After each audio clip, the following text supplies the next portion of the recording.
나누실 말씀은 요한계시록 17장 4절부터 10절입니다. 제가 봉독하겠습니다. 그 여자는 자줏빛과 붉은빛 옷을 입고 금과 보석과 진주로 꾸미고 손에 금잔을 가졌는데 가증한 물건과 그의 음행에 더러운 것들이 가득하더라. 그의 이마에 이름이 기록되어 있으니 비밀이라 큰 바벨론이라 땅의 음녀들과 가증한 것들의 엄이라 하였더라.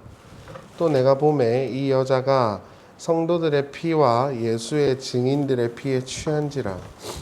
내가 그 여자를 보고 놀랍게 여기고 크게 놀랍게 여기니 천사가 이르되 왜 놀랍게 여기느냐. 내가 여자와 그가 탄 7머리와 10뿔 가진 짐승의 비밀을 내게 이르리라.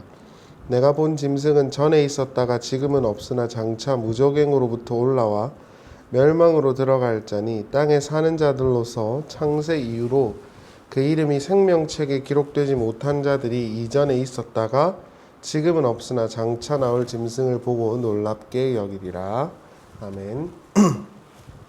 우리가 지난 시간에 멸망당하는 세상과 사도 요한의 모습을 함께 살펴봤습니다. 화려한 세상이 아니라 초라한 광야에 속하여서 하늘 아버지의 나라를 바라보면서 세상과 분리된 모습으로 하나님 나라를 배우고 그분의 양육해 주심을 경험하는 그러한 존재들이 선지자와 교회였죠. 육은 세상에 있으나 영으로는 하늘에 속한 자들이 교회인 거예요. 광야에서 바라본 그 세상은 음란한 존재이며 크지만 멸망당할 존재들입니다. 그러나 요한은 광야에 있죠. 광야라는 건 에레모스, 황폐한 곳, 초라한 곳, 외톨이 같은 곳이라는 뜻이거든요. 그러니까 이렇게 상반된 곳에서 그 결국은 또 다른 결국을 마주하게 되는 그런 이런 대조, 비교를 이루고 있는 것이 요한계시록 17장의 어떤 내용이다. 이렇게 봐주시면 되겠습니다.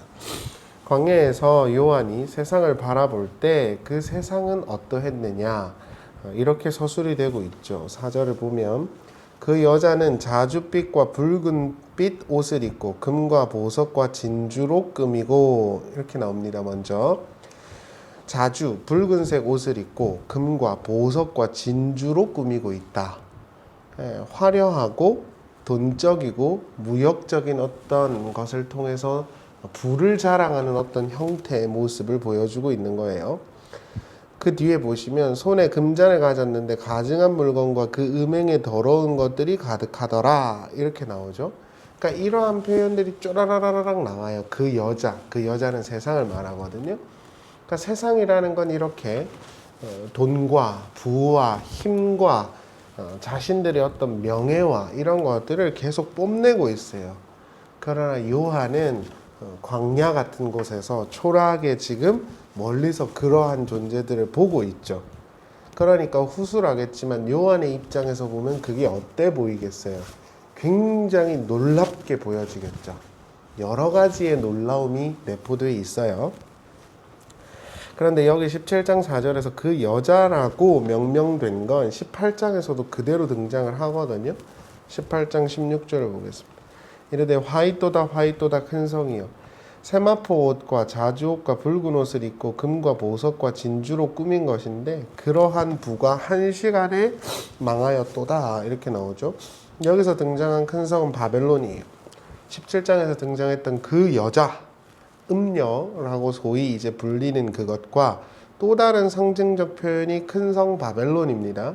그러니까 음녀라는 건 여성을 말하는 게 아니라 세상, 타락한 세상을 말하는 것이고요. 그러한 은유적인 여러 가지 표현들이 들어와 있다 이렇게 볼 수 있겠죠. 그리고 18장 16절에서도 이제 아까 우리가 봤지만 세마포 옷, 자주옷, 붉은 옷, 금, 보석, 진주로 꾸민 게 그대로 있다 그러죠. 그러니까 17장, 18장은 똑같은 이야기인 거예요.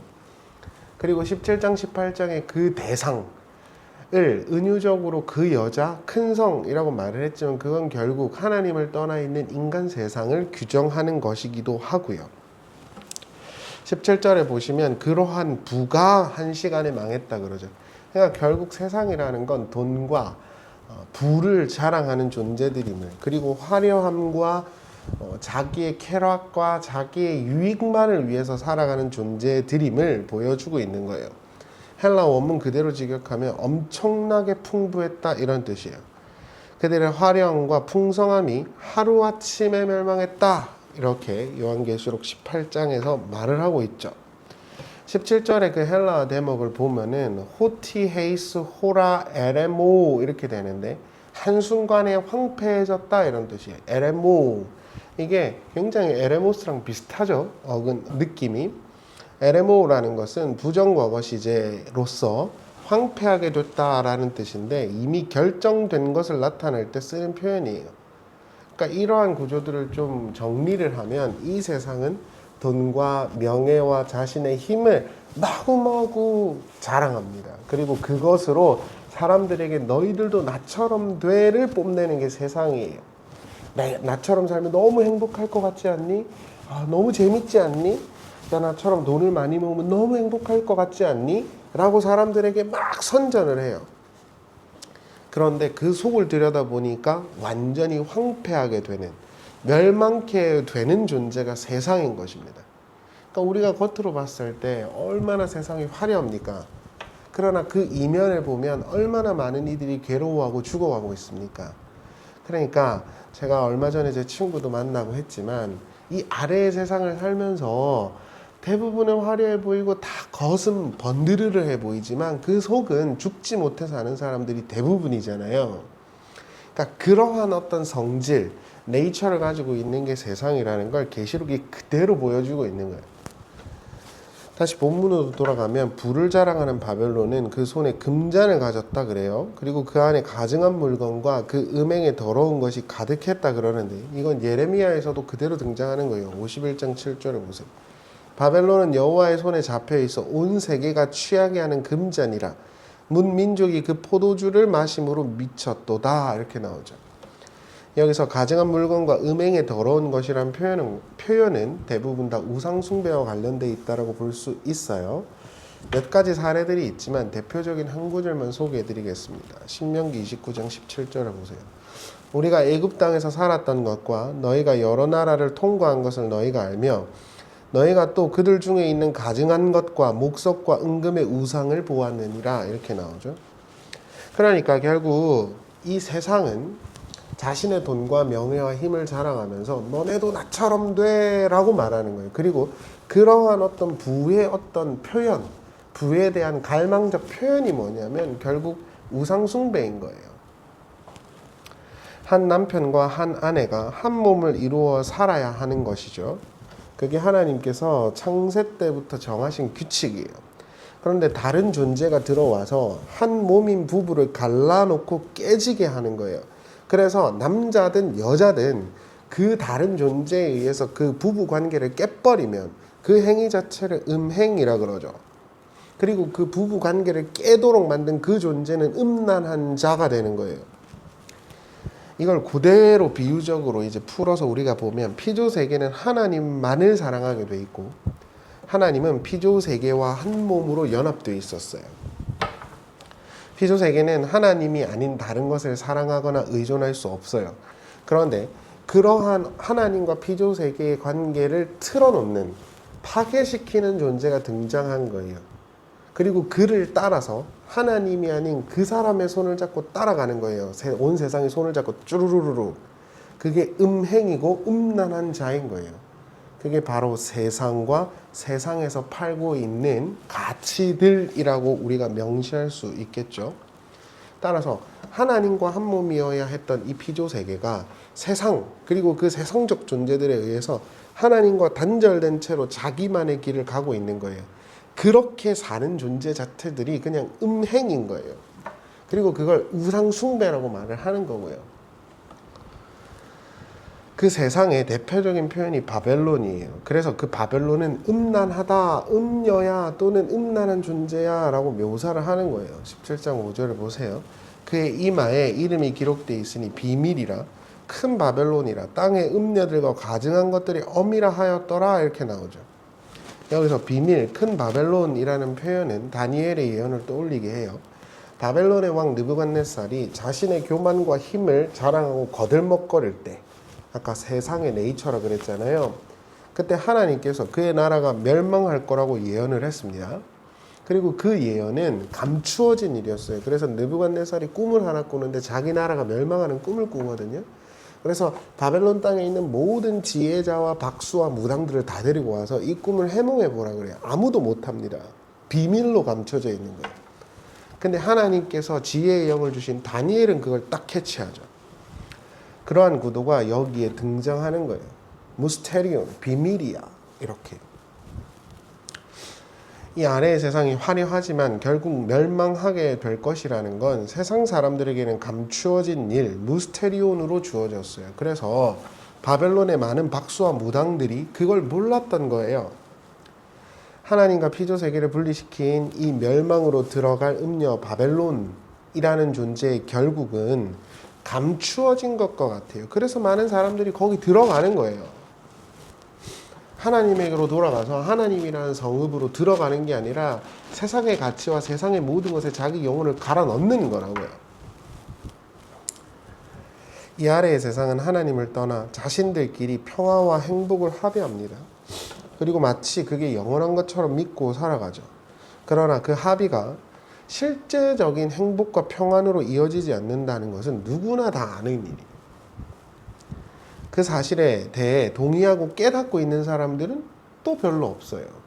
그래서 누구나 다 알고 있는 일이지만 그러한 세상적인 가치에 합의해서 그냥 끌려가는 거예요. 그 결국과 그 마침이 멸망이라는 걸 드러나 있지만 감추어진 것 같아서 이게 역설이죠. 이 아래의 세상의 멸망을 알고 있는 자들은 오직 하나님이 택한 자들이에요. 그게 요한계시록이 지금 설명하고 있는 것입니다. 그렇게 이 세상의 멸망의 비밀을 알고 있는 자들은 세상에 동참을 하지 않아요. 그러니까 세상은 그렇게 자기들에게 동참하지 않는 자들을 뭘로 규정하죠? 적으로 규정할 것 아닙니까? 그래서 항상 세상 제국이 진짜 기독교를 박해했던 거예요. 힘의 세력이 진짜 기독교를 박해했던 거라고요. 근데 오늘날 교회는 그 세상의 한복판에 있는 것 같아요. 그러니까 이걸 교회라고 부를 수 있는가 가끔가다 아이러니하게 느껴지기도 하는 겁니다. 실제로 다니엘도 하나님의 그 비밀을 깨닫게 된 후에 하나님 나라에 소속된 자로 살아갔지만 많은 수모와 고통을 당했죠. 왜 너네는 우리에게 동참하지 않아? 왜 우리 세상에게 속한 사람이 안 되고 자꾸 우리가 멸망할 거라고 그러고 우리가 이상하다 그래? 너 이 새끼 죽여버린다? 이러고 고통을 당한 게 다니엘과 선지자들이에요. 초기 1세기 예수 공동체도 하나님만을 사랑하고 예배하며 살았죠. 그래서 그들은 로마라는 세상에 동의하거나 동참하지 않았던 거예요. 그래서 로마는 기독교를 박해했던 겁니다. 17장 6절을 보세요. 또 내가 보매 이 여자가 성도들의 피와 예수의 증인들의 피에 취한지라 이렇게 나오죠. 그러니까 왜 우리에게 동참하지 않아? 너 죽여버린다. 그리고 죽인 게 박해를 당한 게 교회였다고요. 그러니까 교회의 스탠스는 언제나 그렇다는 걸 기억하셔야 돼요. 제가 얼마 전에 이제 기사를 보니 중국에 있는 지하교회가 또 한 번 중국에 의해서 막 이렇게 난리가 났다 하더라고요. 그러니까 교회는 그렇게 항상 핍박과 고난을 당한 스탠스와 입지에 있을 때 살아 있습니다. 한국처럼 힘과 권력과 결부되어 있는 종교 집단을 교회라고 부르지를 않습니다. 그러니까 우리가 생각했을 때 우리가 이 세상의 가치에 동참하지 않고 그저 하나님 바라보면서 뚜벅뚜벅 걸어가고 있다. 그러면 그게 교회인 거예요. 그런데 교회라는 명패는 붙여놓고 온갖 세상에 있는 어떤 구조 속에서 높아지고 거기서 머리가 되려고 그러고 그 힘을 누리려고 그러고 그렇게 세상과 똑같은 구조로 운영되고 있는 집단을 교회라고 명명할 수 있는가? 적어도 요한계시록의 표현에 따르면 그건 좀 어렵다는 것이죠. 그런데 문제는 요한이 그 여자를 보고 크게 놀랐다라는 거예요. 우리가 생각하기에 하나님을 사랑하고 예배하는 자들이 세상을 이겨야 하지 않습니까? 그렇죠. 그래서 로마가 교회를 박해할 때 이 사람들이 죽는 게 아니라 오히려 교회가 이겨버려야 되는데 계속 죽는 거예요. 그리고 많은 성도들이 고난을 당하고 있어요. 요한이 그 구조를 보면서 놀랍니다. 세상이 교회를 이긴 것처럼 보인다는 거예요. 이 현실은 놀랍지 않습니까? 저는 아까도 전술했지만 진짜 기독교, 진짜 예수의 가르침을 쫓아서 사는 사람들보다 거짓 선지자와 같아 보이는 이들이 그 교회라는 높은 자리에 앉아 있는 걸 볼 때마다 정말 놀랍거든요. 요한은 그 여자를 보고 놀라워했어요. 조금 더 쉬운 언어로 말하면 어떻게 하나님을 떠나 있는 저 세상이 우리보다 득세하지? 라는 놀라움이 드는 거예요. 실제로 우리가 이 아래의 세상을 바라보면 하나님 아버지의 나라를 사랑하고 예배하는 자들이 오히려 약한 자들, 수세에 몰려 있는 자들로 드러날 때가 있죠. 그때 우리가 놀라잖아요. 여러분, 중국이 예를 들어가지고 기독교 지하교회를 박해한 게 굉장히 오랜 시간이 됐잖아요. 그렇죠? 그렇게 굉장히 오랜 시간이 됐는데, 그러면 하나님이 지금까지 그 지하교회에 있는 많은 몇 명 안 되는 그 소수의 무리들을 통해 가지고 중국을 다 뒤집어 놔야 되는데 여전히 수세에 몰려 있다고. 이게 놀랍지 않습니까? 하나님 뭐 하시는 거야? 이런 생각이 들지 않겠냐고요. 이러한 고민은 우리에게 단순한 고민이 아니라 그 너머의 시험과 유혹의 가능성을 제기하죠. 차라리 세상을 선택하는 게 나은 거 아니야? 이렇게 말이죠. 아니, 이렇게 죽도록 고생할 것 같으면 교회를 왜 다니고 예수를 왜 믿어? 라는 생각이 드는 거예요. 하나님 없는 세상이 하나님에 의해서 패배한 게 아니라 오히려 성도들을 이기고 있는 것처럼 보이니 하나님을 따르는 것이 합리적으로 느껴지지 않을 수 있다는 거예요. 실제로 요한계시록 17장에서 등장했던 이 음녀, 18장에서 등장했던 큰 성 바벨론을 설명하는 그 보석들 있잖아요. 그게 요한계시록 21장에서 등장하는 하나님의 성읍과 굉장히 유사하거든요. 그러니까 차라리 그냥 눈 딱 감고 하나님이고 나발이고 그냥 다 치워버리고 나도 세상 사람들처럼 돈이나 죽자고 벌었으면 좋겠다. 그리고 세상적인 쾌락과 세상적인 힘이라는 걸 나도 얻어서 정점에 올라가면 좋겠다. 뭔 짓을 하더라도. 그런 생각이 들 수 있죠. 그렇잖아요. 그래서 요한이 그걸 보고 따오마저 놀랬던 거예요. 어떻게 저 세상이 교회에 있는 예수의 증거를 가진 사람들을 저렇게 죽이지? 이러고 말이죠. 그때 하나님께서 요한에게 이렇게 말씀하시죠. 8절을 보세요. 내가 본 짐승은 전에 있었다가 지금은 없으나 장차 무정액으로부터 올라와 멸망으로 들어갈 자니, 이렇게 나오죠. 그러니까 요한이 놀라고 있으니까 하나님이 뭐라 그랬냐면, 야 돌팅아, 쟤네 멸망으로 갈 자들이잖아. 전에 너 그 역사를 몰라? 바벨론 왕 느부갓네살이 어떻게 됐는지 몰라? 벨사살이 어떻게 됐는지 몰라? 하나님을 떠나 있는 모든 세상, 모든 짐승은 그 당시에는 화려해 보이고 승승장구하는 것 같아도 다 졌잖아. 다 사라졌잖아. 근데 왜 그걸 보고 놀라고 있어? 이 이야기예요. 어차피 멸망으로 갈 건데. 이거는 요한뿐만 아니라 요한계시록에 있는 독자들에게 던지는 말이에요. 지금 이 세상이 너무 화려하고 대단해 보이고, 야 너네도 나처럼 힘에 권력의 정점에 있으면 돈을 이만큼 모으면 행복해질 것 같지? 그러니까 빨리 와 하면서 하나님을 등지라고 말하는 게 이 세상이에요. 그게 지금 세상 매체들이 하고 있는 거예요. 그래서 많은 사람들이 자신의 돈을 자랑하는 거잖아요. 그렇죠? 그래서 거기에 들어가서 나도 저기 위에 꼭대기에 올라가 보면 좋겠다. 아, 나도 고지 꼭대기에 올라가서 선한 영향력을 미치. 말도 안 되는 소리 좀 하지 마세요. 무슨 선한 영향력입니까? 그 선한 영향력이라는 것이 꼭 굳이 1등을 해야 생기는 겁니까? 그러니까 그런 식의 고지 꼭대기 논리들이 교회에 들어와 있는 것 자체가 이게 교회의 정신이 말살되고 있다는 걸 입증하는 거예요. 사람들이 알아주든 알아주지 않든 바른 기독교의 진리를 전하고 그걸 고소하겠다가 돼야 되는데, 나도 저 세상에 7개의 봉우리가 있는데 그 위에 올라가서 하나님께 영광을 돌리고 선한 영향력을 끼치겠다. 그게 하나님께 영광되는 길이다. 이렇게 사람들에게 이상한 정신을 팔아먹고 있죠. 많은 거짓 선지자들이. 아닙니다. 그냥 주어진 삶을 착실하게 사세요. 행복하게. 그러다 보면 하나님이 필요하면 올려놓겠죠. 그런데 이러한 구조는 없고 자꾸 세상처럼 교회를 도식화시키고 구조화시켜요. 기업처럼. 그래서 전도를 해도 1등을 해야 박수를 받고 기도를 해도 1등을 해야 박수를 받고 이런 식의 구조가 교회 안에 스멀스멀 들어와 있다고. 그건 교회가 아니란 말입니다. 교회는 각자 주어진 자리에서 서로 인정하고 존중하고 각자의 신앙 고백을 따라 성실하게 살면 되는 거란 말이에요. 그런데 그 세상이 너무 잘 돼 보여. 그러니까 그 세상의 논리를 그대로 끌고 오는 거 아닙니까? 큰 교회들이. 하나님께서 분명하게 말씀하세요. 그건 멸망당할 거라니까. 요한아, 왜 놀라워하고 있어? 그거 멸망당했잖아, 지금까지. 그리고 앞으로도 당할 거야.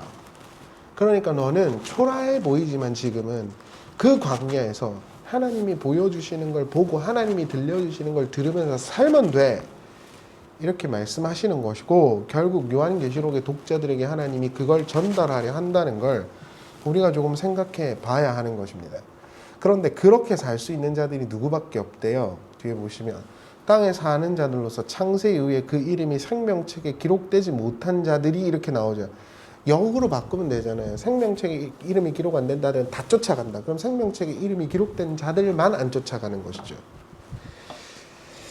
말씀을 마치겠습니다. 예나 지금 그리고 주님이 오시기 전까지 세상은 진정한 말씀을 추구하는 이들에게는 놀라움과 경악을 일으킬 수 있어요. 왜 이렇게 나는 하나님의 말씀을 고민하고 바른 진리를 추구한다 그러는데 세상은 저렇게 잘 되고 나는 왜 이렇게 힘들지? 하나님을 믿는 것이 과연 옳을까? 이거 해봐야 소용없네? 라는 그러한 의심을 일으킬 수 있는 놀라움과 경악스러움이 세상에는 있어요. 그리고 대부분은 이러한 질문에서 유혹에 빠져 미혹될 것입니다. 그러나 오직 하나님이 선택한 자들만 그러한 유혹에 빠지지 않습니다. 이것이 요한계시록의 위로법이에요. 제가 애들한테 저는 별거 아니지만요. 수능 이제 28일, 30일 정도 남았는데 제가 우스갯소리로 그래요. 야, 그냥 잘 될 거야. 열심히 했고 잘했어. 야, 내가 가르친 애들 다 그래도 좋은 결과 얻었으니까 힘을 내. 이렇게 말을 할 때가 있거든요.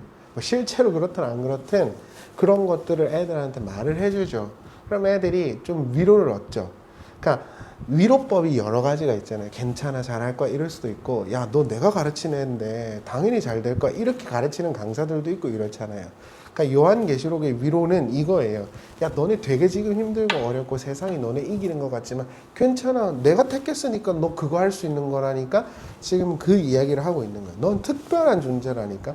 세상적인 기준으로 봤을 때 너는 광야에 초라하게 있어도 세상에 동참하지 않고 하나님의 바른 말씀을 추구하면서 너가 살아가고 있는 거 그거 특별한 거라니까. 이렇게 요한계시록이 위로하고 있는 거예요. 이 아래의 세상은 멸망당하게 되어 있어요. 그러나 여전히 득세하고 그 기사가 대단하죠. 그래서 진짜 진리를 고민하는 사람들은 외톨이 같은 거예요. 세상 사람들은 여기가 너무 좋다고 쌩 난리들을 치는데 하나님을 믿고 진리를 추구하는 사람들은 이건 아닌 것 같아. 자꾸 그러한 허무와 회의감이 든단 말입니다. 여러분, 그때 그렇구나. 이게 하나님이 택한 자들의 기본적인 스탠스구나. 세상을 즐거워할 수가 없구나. 그럼 나는 무엇을 즐거워하며 살 것인가? 초라하지만 하나님의 나라와 하나님의 말씀을 추구하면서 주어진 길을 가야겠구나. 근데 가다 보니까 세상이 오히려 더 잘 돼. 그럼 저걸 보면서 내가 틀린 거 아니야? 이렇게 생각할 수 있잖아요. 그때 하나님 말씀하시는 거예요. 그러니까 저거 멸망할 거라니까. 너가 있는 그 자리가 내가 택한 그 자리야. 이렇게 말합니다. 지금 요한계시록은 그러한 것을 말하고 있다. 그래서 혹시 하나님을 믿는 게 소용없다. 예수 믿어봐야 뭐하냐. 저도 그런 생각이 들 때가 많아요. 솔직히 하나님을 믿고 나름대로 헬라어 히브리어 공부하고 기존에 있던 어떤 교회의 왜곡된 모습이나 잘못된 모습 안 따르고, 그래서 정말 교회 돈도 정말 제가 하나님, 좀 표현이 그렇긴 하지만 제 욕심대로 하거나 과도하게 받거나 이런 것도 없어요. 그런데 그렇지 않은 사람들이 저보다 훨씬 더 겉으로 볼 땐 잘 될 때가 많단 말이에요. 그럼 저도 그런 생각이 들죠. 이거 해봐야 무슨 소용이 있냐 이런 생각이 들 때가 많아요. 솔직하게 말하면. 아니 무슨 바른 진리를 연구한다고 상을 주나 떡을 주나 뭐 내가 교회나 또는 교회 성도님들에게 부담이 안 되기 위해서 얼마나 노력하고 절치부심하는데 이게 뭐 내가 누구한테 칭찬을 받을 수나 있나 상을 받을 수나 있나 교회 돈 마구마구 쓰고 설교도 아닌 설교하고 몇 천만 원씩 받아가는 목사들도 너무 많은데 내가 이 일해서 뭐해 이런 생각이 들 때가 있다고요. 그때 하나님께서 요한계시록을 통해서 요한계시록을 읽는 우리에게 이렇게 말씀하는 거예요. 그래도 가야지. 너가 하나님 말씀을 바르게 추구하면서 나름대로 너의 신앙 고백을 따라서 열심히 살아야지. 세상이 놀라워 보이도 놀라워하지 마. 그건 멸망할 것들이라니까. 너가 주어진 길을 걸어가. 근데 그건 내가 택했기 때문에 되는 거야. 이런 이야기를 하고 있는 것입니다. 그래서 이 설교를 들으시는 분들이 그러한 위로와 힘을 얻으셨으면 좋겠고, 혹시 내가 하나님 열심히 믿었는데 세상은 왜 저렇게 놀랍고 아직도 여전히 기세 등등한 것 같지? 라는 생각이 드신다면 속지 마십시오. 세상은 전에도 지금도 나중에도 멸망으로 무적행으로 들어갈 것입니다. 영원한 생명을 선택하는 우리가 되길 바랍니다. 기도하겠습니다. 하나님 아버지, 우리에게 깨닫는 영을 주셔서 하나님 아버지의 나라, 하나님 아버지의 말씀이 있는 곳에서 하나님과 함께하는 자들 되게 하여 주시옵소서.